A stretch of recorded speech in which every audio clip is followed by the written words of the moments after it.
সিলেটের ঐতিহ্যবাহী আলী আমজাদের ঘড়ির সামনে হলো বাংলাদেশ আয়ারল্যান্ড দুই দলের ফটো সেশন। বহু পুরনো ইতিহাস নিয়ে দাঁড়িয়ে ছিল ড্রোন, ক্যাপ্টেনরাও দাঁড়িয়ে দারুণ একটা ফ্রেমের অপেক্ষা। তবে সেখানে বাধা হয়ে দাঁড়ালো বৈদ্যুতিক তার। যদিও আয়ারল্যান্ড ক্যাপ্টেন এই আয়োজনেও মহা খুশি তেমনটাই মনে হলো। একটা দ্বিপাক্ষিক সিরিজেও এমন আয়োজন তো চোখে পড়ে না সচরাচর। তারপর ফটোশুট হলো কিন ব্রিজের সামনে দাঁড়িয়ে, হাতে ট্রফি, যেন দেশের বাইরের কোনো ট্রফি উন্মোচনের ছবি। Dutch Bangla bank Bangladesh Ireland test series এবার 16 আনা ঠিকঠাক। শান্তর মুখেও হাসি, দুই ক্যাপ্টেনই হাসি মুখে দাঁড়িয়ে সুরমা নদী আর কিন ব্রিজের সামনে।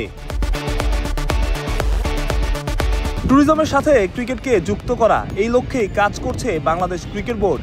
ওয়েস্ট ইন্ডিজ সিরিজে সীমিত ওভারের ফরম্যাটের দুই সিরিজের ফটোশুট হয়েছে দুই শহরের দুই ভিন্ন স্থানে, ঢাকার লালবাগ কেল্লা আর চট্টগ্রামের সেন্ট্রাল রেলওয়ে বিল্ডিং বা সিআরবির সামনে। আইরিশ ক্যাপ্টেন অ্যান্ড্রু বালবিনি বেশ অবাকই হলেন হয়তো বিখ্যাত আলী আমজাদের ঘড়ির সামনে দাঁড়িয়ে, যা বাংলাদেশের প্রাচীনতম ঘড়ির টাওয়ার।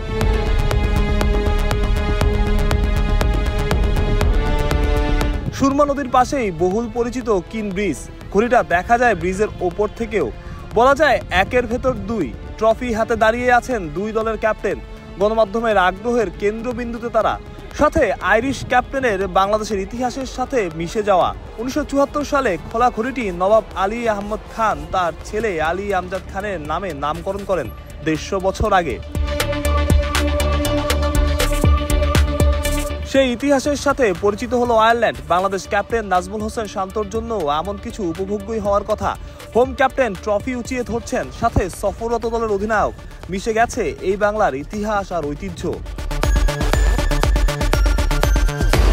বিসিবির এমন উদ্যোগকে সাধুবাদই জানাতে হয়। বহুদিন বহুবার বাংলাদেশি ভক্তদের আক্ষেপের কারণ হয়েছে ভিনদেশি এমন আয়োজনগুলো। তবে একটু দেরিতে হলেও ভিন্নতা ঠিকই দেখাচ্ছে ক্রিকেট বোর্ড। মাহরুজ প্রত্যয়, বিডি ক্রিক টাইম।